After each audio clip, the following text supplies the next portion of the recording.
Sebelum lanjut ke videonya, jangan lupa like, komen, dan subscribe, dan nyalain lonceng notifikasinya agar tidak ketinggalan video-video selanjutnya.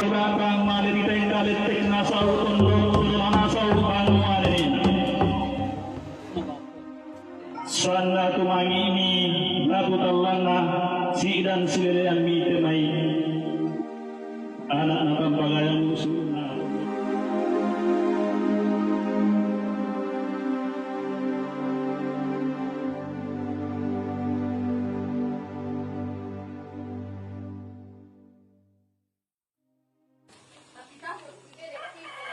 Perjalanan akan lebih berarti jika kita bisa belajar darinya.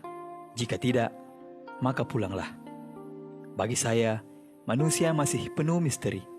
Karena itu juga, selalu menarik untuk jadi bahan diskusi. Hari ini penguburan jenazah akan dilakukan. Namun sebelum itu, saya kembali akan bercerita satu hal yang begitu membekas dalam pikiranku. Sejak beberapa hari terakhir, setiap singgih dilantunkan, dicap kagum hadir dalam diriku. Tradisi yang juga dilakukan pada upacara Rambu Solo.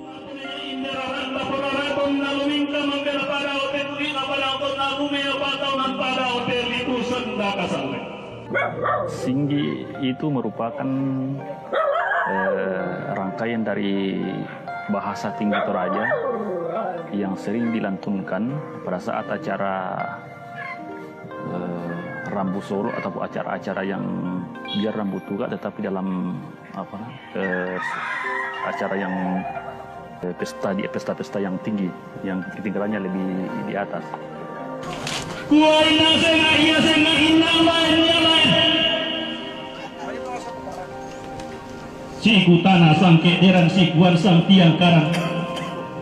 Singgi adalah tradisi seni bertutur dengan menggunakan bahasa tinggi orang Toraja dan Mamasa. Kegunaannya adalah untuk memuliakan dan menginformasikan. Hanya orang-orang tertentu yang bisa melakukannya. Kosakata yang digunakan bukanlah kosakata biasa.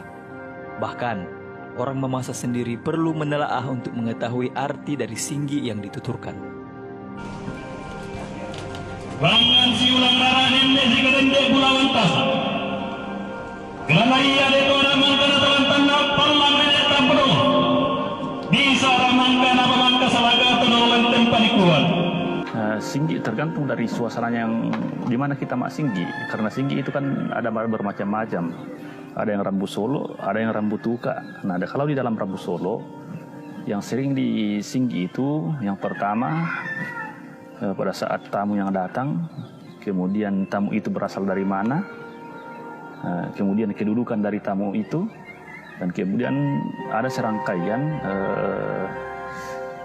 rasa kesedihan yang sering biasa disebut batin kalau orang di sini, sering disambung antara setelah tamu kita datang itu, baru dirangkaikan dengan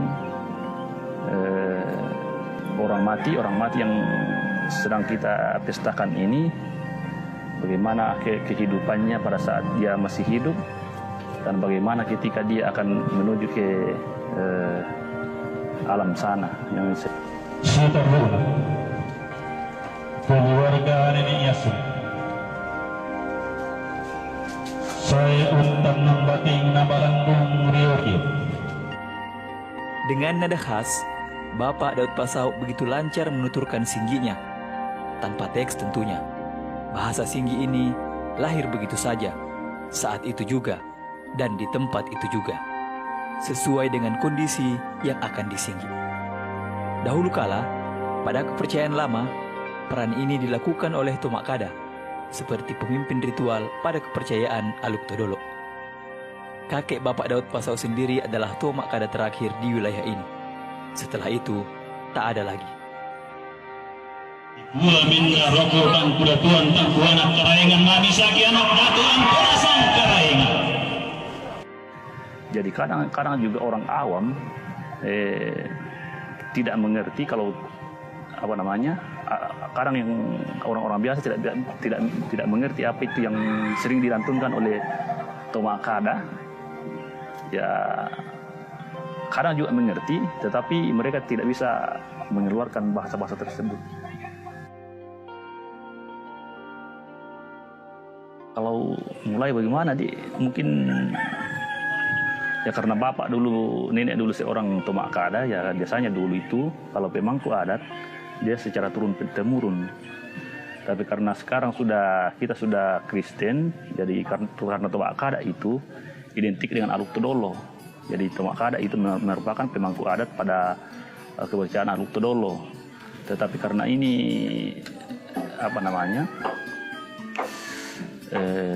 budaya yang perlu dilestarikan, karena kalau tidak dilestarikan itu akan punah. Jadi mulai itu memang secara turun-temurun kita belajar dari nenek dulu, kemudian ke bapak, ya lanjut ke saya. Sekalipun saya masih belajar, saya belum bisa dikatakan sebagai Pak Singgi karena masih belajar.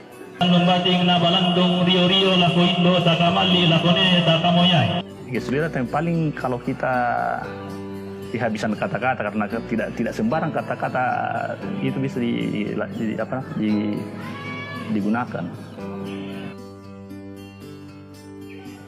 Kalau Rambu Solo tergantung anunya si Pak Singgi tersebut. Kadang dia mulai dari pada saat dia datang orang tersebut dari mana, kemudian kedudukannya bagaimana. Nah, tidak sembarang juga orang di Singgi. Misalnya yang kastanya di bawah baru kita Singgi kasta atas itu pemali kalau menurut orang tua kita dulu. Jadi di mana dimulainya itu kadang tergantung dari si Pak Singgi tersebut. Mereka punya cara tersendiri. Pada upacara Rambu Solo, Singgi biasanya digunakan saat upacara penerimaan tamu, serta pada saat prosesi pegobaran atau pemotongan kerbau. Tamu-tamu yang datang akan disinggi dengan bahasa yang sangat terhormat dan mulia. Seorang Tuma Singgi hanya perlu mengetahui siapa yang datang dan dari mana asalnya. Saat itu pula, Singgi mengalir seperti sudah terkonsep dengan rapi.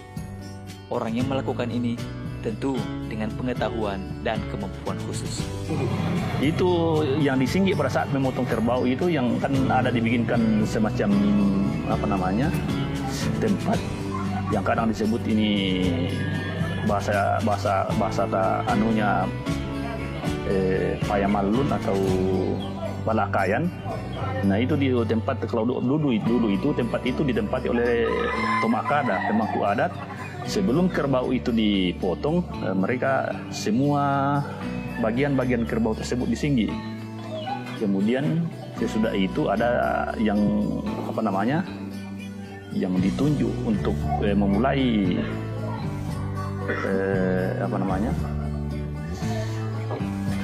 memotong kerbau tersebut. Nah, itu juga tidak sembarang orang dipanggil. Kadang-kadang orang yang kastanya di atas, kemudian yang bukan juga yang dihormati lah, begitu kira-kira.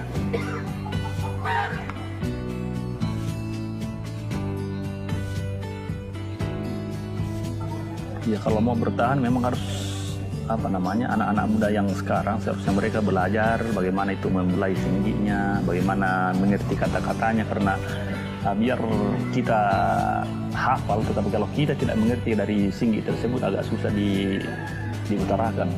Jadi seharusnya anak-anak sekarang untuk melestarikan singgi ini perlu lebih banyak belajar, begitu. Ya, harapan terbesar sih kedepannya, ya saya juga belum masih belajar. Kalau bisa generasi penerus ini juga akan tergugah untuk belajar bagaimana itu bahasa tinggi Toraja, supaya ini singgi yang merupakan titipan leluhur kita itu bisa terus dilestarikan. Singgi adalah karya penuh imaji, manifestasi dari pikiran manusia yang berbudi, lembut, santun, tegas, dan juga berani. Setiap bait syairnya membawa arti.